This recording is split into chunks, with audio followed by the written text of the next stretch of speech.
बसपा गरीब लोगों की पार्टी है और फंड की प्रॉब्लम होती है। जो बसपा के पास पैसा नहीं है, गरीबों की पार्टी, हम सिद्धांतों पर चलने वाले लोग हैं, ठीक है, तो हम लोग नहीं दे पाते पैसा। हमारे पास पैसा नहीं है, हमारे पास तो जनता की ताकत है, जनता का वोट है। जनता हमें मौका जब मौका दिया हमने काम किया है। तो हमें ज़रूरत नहीं है ऐसी मीडिया की जो पैसों के दम पे आंकड़े दिखाने काम करती हो, जो पैसों के दम पे अपना TRP बढ़ाने काम करती हो। बसपा के वोटर हैं या इस बार जो मन बनाकर बैठे हैं कि आदरणीय बहन कुमारी मायावती जी को 5 बार CM बनाना है, अभी हमारे पास समय है।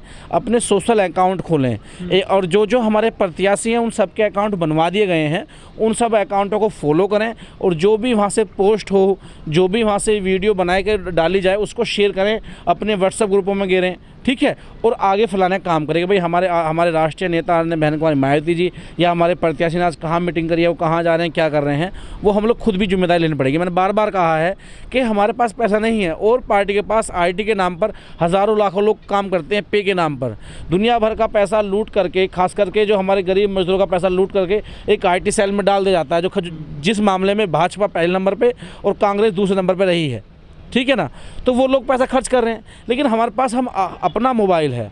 हो सकता है कि हमारे 2 घरों में या मोहल्ले में किसी में मोबाइल ना हो, दूर दराज गांव देहातों में, लेकिन इतने भी हम लोग कमज़ोर नहीं हैं कि हम आदरणीय बहन कुमारी मायावती के 7 से 12 के शासनकाल तक के जो काम हुए हैं हम उनको अपने लोगों को सोशल मीडिया पे जाकर दिखा सकते हैं। शाम को बैठा करके बुला करके आज देखो बहन जी ने ये प्रेस कॉन्फ्रेंस करी है, ये बातें कही हैं, ये हमारी जिम्मेदारी बनती है। कि 2007 में ये लोग जो है नहीं मान रहे थे कि बसपा सरकार बना रही है, लेकिन बसपा ने सरकार बनाई ना। सेम वही हाल जो 17 में उसमें 12 में था, सपा को लोग नहीं मान रहे थे, सपा ने सरकार बनाई ना। और भाजपा की तो कहीं गिनती नहीं थी 17 में, लगता था कि या तो सपा या बसपा रिपीट होगी, लेकिन 17 में सरकार बनाई ना बीजेपी ने। तो आप आंकड़ों के द्वारा लोगों को गुमराह करने का प्रयास कर रहे हैं, लेकिन जो अपना लोग मन बनाकर बैठे हैं, जो लोग आज इस समय में भूखमरी से, रोजगारी से, ठीक है ना, उत्पीड़न झेल रहे हैं, उनको बदलाव चाहिए, तो वो अपना विकल्प ढूंढ लेगा, चाहे वो किसी भी राजनीतिक दल के रूप में हो। लेकिन जो बसपा का वोटर है, जो संविधान, अंबेडकर, माननीय काशीराम साहब, बहुजन समाज को मानने वाला है, वो अपना मन बना के बैठा है। वो बस एक विकल्प के तैयार में है। विकल्प उनको पुनः एक बार दोबारा मिल चुका है बसपा के रूप में, और जैसी वोटिंग होगी जिन राज्यों में, वो अपनी पूरे निष्ठा ईमानदारी से बसपा को वोट करेगा। आदरणीय बहन कुमारी मायावती जी में अपना विश्वास रखते हुए वोट करने जाएगा। माननीय काशीराम साहब और बाबा साहब ने देश में एक पढ़े लिखे वर्ग और जो निचला वर्ग है उसको ऊपर उठाने के लिए संघर्ष किया। तो आदरणीय बहन जी को पता है कि जो रैलियां हो रही हैं उनमें लगातार हम कोरोना वह जो सोशल डिस्टेंस का पालन करते हुए रैलियां चल रही हैं। सतीश मिश्रा जी कर रहे हैं, आदरणीय बहन कुमारी मायावती जी ने भी माननीय काशीराम साहब के महापरिनिर्वाण दिवस पर एक महा रैली का आगाज़ किया और मैसेज दिया। लगातार वो प्रेस कॉन्फ्रेंस भी कर रही हैं, लगातार वो जो है इलेक्ट्रॉनिक मीडिया पे अपनी बातों को रख रही हैं, यानी कि जिससे प्रदेश व देश की जनता का ख्याल रखते हुए अपनी बातों को पहुंचाने का काम कर रही हैं। जो बड़ी पार्टियां जैसे बीजेपी है, उन्होंने तो बहुत रैली कर दी है, दर्जनों रैली कर डाले। वो साहब, उस सत्ता का क्या फ़ायदा जब हमारे लोग उस सत्ता को देखने वाले नहीं रहेंगे।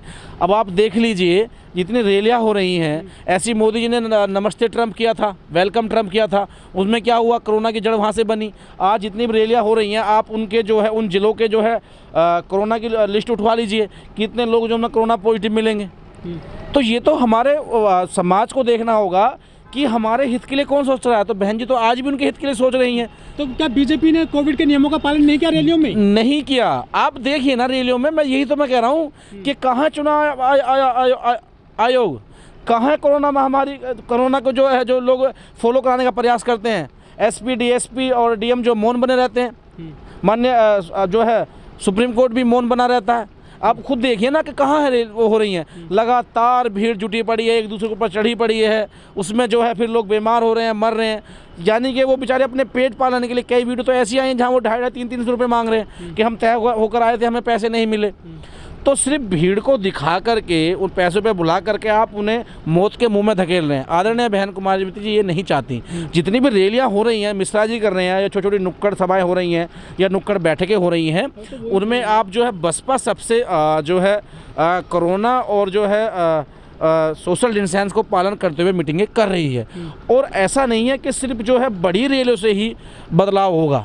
हम लोग तो मूवमेंट को बिल्कुल ज़मीन से उठा कर लाए हैं। हम लोगों को घरों में जा रहे हैं, 4-4 लोगों को समझा रहे हैं, छोटी छोटी मीटिंगें कर रहे हैं, नुक्कड़ कर रहे हैं, सभा कर रहे हैं, बसपा के सभी लोग कर रहे हैं। लेकिन जो बहुजन वोटर है, बड़ी संख्या में करोड़ों लोग हैं, वो तो बहन जी को सुनना चाहते हैं। रैली में जाकर के बस में सवार होकर जाते हैं, वो खाना खाते हैं, वो बहन जी को आमने सामने सुनते हैं, वो कैसे सुन पाएंगे? हमारा जो बसपा का वोटर है, जो बहन जी को सुनना चाहता है, मैंने बताया नहीं, 9 अक्टूबर को बड़ी रैली हुई है, जितनी अभी भी रैलियाँ हुई हैं, ठीक है, इतनी कोरोना जो इतना महामारी का उस समय नहीं था 9 अक्टूबर को, तो जन सैलाब पूरा आया और उसमें भी हमने जो है कोरोना महामारी का जो है ध्यान रखा गया, सोशल डिस्टेंस का ध्यान रखा गया।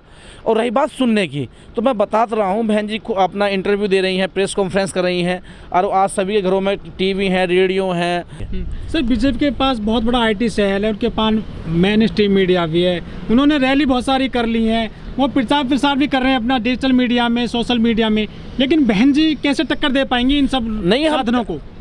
देखिए, मैं बार बार बता रहा हूँ, हम टक्कर नहीं, हम विजय की तरफ चल चुके हैं, हम जीत की तरफ हैं।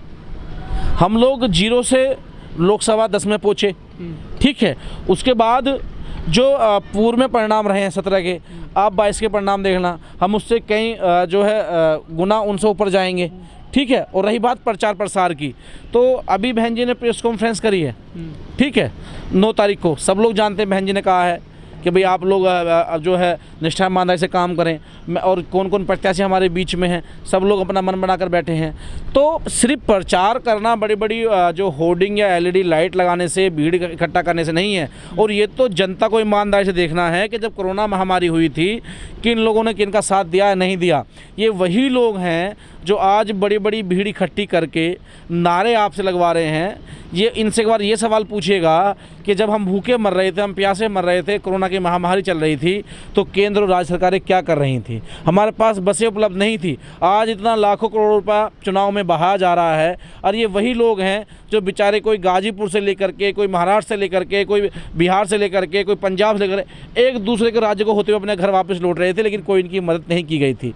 अगर वो आज भी ये चाहते हैं कि हमें वही सरकार चाहिए जो ना तो कोरोना में इनकी हेल्प कर पाई, ना उन युवाओं को रोज़गार दे पाई जो आज कहीं ना कहीं बेचारा आत्महत्या करता है, ना उन महिलाओं की हेल्प हो पाई जो महिला कहीं ना कहीं अपराध का शिकार होती हैं, ना उन जो है बुज़ुर्ग महिलाओं की हेल्प हो पाई जो बेचारे जो आज भी विधवा हैं या उनकी पेंशन नहीं, बुजुर्ग पेंशन नहीं बन पाई हैं, सिर्फ जुमलेबाजी हुई है। तो बसपा एकमात्र ऐसा विकल्प है जो कहने में और करने में विश्वास रखती है। अभी कुछ आंकड़े निकल के आ रहे थे, मैं उन्हीं मैनेज मीडिया की बात कर रहा हूँ कि जनता ने सबसे अच्छा कानून व्यवस्था के मामले में किसका शासन पसंद किया। पहले नंबर पे बसपा है, दूसरे पे सपा है, भाजपा की तो कहीं गिनती नहीं होती। तो हम लोग इतना भी खुद भी एहसास कर लें कि पिछले वर्षों में किस पार्टी ने कितना काम समाज का किया है, नहीं सर, तो ये हमें तय करना होगा। राम मंदिर बना दिया बीजेपी ने, बहुत सारी संख्या उनके पास में हिंदुओं की। मैं हिंदू उसे नहीं कहता जो अंधभक्त हो, मैं हिंदू उसे कहता हूँ जो अपने अधिकारों के लिए जागरूक हो, जो ये जानता हो कि मुझे 8 घंटे काम करके मुझे रोटी मिलेगी, और उस 8 घंटे काम करने के बाद जो पैसा आएगा मेरे बच्चे की फ़ीस जमा होगी, मैं अस्पताल में जाऊंगा और मेरे बच्चे ऐसे स्कूल में पढ़ेंगे।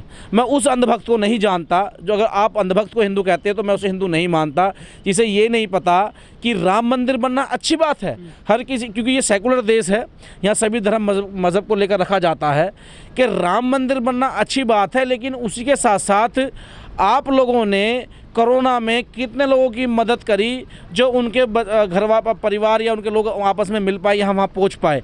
अगर आपको मंदिर ही बनाना था तो साहब आप कम से कम एक इंटरनेशनल लेवल की यूनिवर्सिटी बनाते, आप इंटरनेशनल लेवल का अस्पताल बनाते, आप इंटरनेशनल लेवल के और ऐसी सुविधाएं करते जिससे हमें लाखों लोगों को रोज़गार मिलता, लाखों लोगों को बच्चे परिवार के जो है उसमें पढ़ने जाते, उसमें जाकर शिक्षा प्राप्त करते, या उन लाखों लोग अगर अस्पताल बनता तो अस्पताल में जाकर अपना इलाज कराते।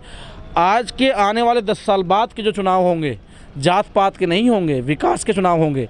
जो हमें अच्छे मेडिकल देगा, जो हमें अच्छी शिक्षा देगा, जो हमें अच्छा रोज़गार देगा, जो हमें अच्छी सुरक्षा देगा, हम उसके साथ खड़े होंगे। अब स्पेशली मैं आपको एक बात बता दूं, 7 से 12 का आप आंकड़ा उठाकर देख लीजिए, जितने काम बसपा के शासनकाल में स्पेशली पश्चिमी उत्तर प्रदेश के लिए किए गए। पश्चिमी उत्तर प्रदेश में 7 से पहले का समय देख लीजिए और 12 से बाद का समय देख लीजिए। जितने कॉलेज बनवाए गए, जितनी कॉलेजों को परमिशन दी गई, एनओसी दी गई, वो किसी शासनकाल में नहीं दी गई। जब ऑक्सीजन की कमी आई थी तो आपने देखा होगा उत्तर प्रदेश में जिन लोगों ने कहा कि भाई ऑक्सीजन प्लांट लगाए गए, वो बसपा शासनकाल में लगाए गए। कम से कम कई हज़ार स्कूलों को जो है परमिशन दी गई। उसके बाद कई डिग्री कॉलेज बनवाए गए, कई इंटरनेशनल कॉलेज बनवाए जाए। जैसे आप देख सकते गौतम बुद्ध यूनिवर्सिटी है, वो विश्व लेवल की यूनिवर्सिटी बनवाई गई जहाँ से पूरी दुनिया के लोग पढ़ते हैं। हम ये नहीं कह रहे कि मंदिर बनाना ही विकास है, हम ये कह रहे हैं कि मंदिर के साथ साथ आपको वो विकास भी करने ज़रूरी हैं जिनसे जनता को लाभ मिले। जनता पूजा अपने घर में भी कर सकती है, लेकिन हम लोग अपने घर में इलाज नहीं कर सकते, हमें अस्पताल जाना होगा। तो आपने विधानसभा लेवल पर क्यों जिला अस्पताल नहीं बनवाए, जैसे आदरणीय बहन कुमारी मायावती जी ने बनवाए? सपा के शासनकाल में भी काम हुआ, मैं ये नहीं कहूँगा नहीं हुआ, लेकिन इन्होंने तो पूरी हदें पार कर दी।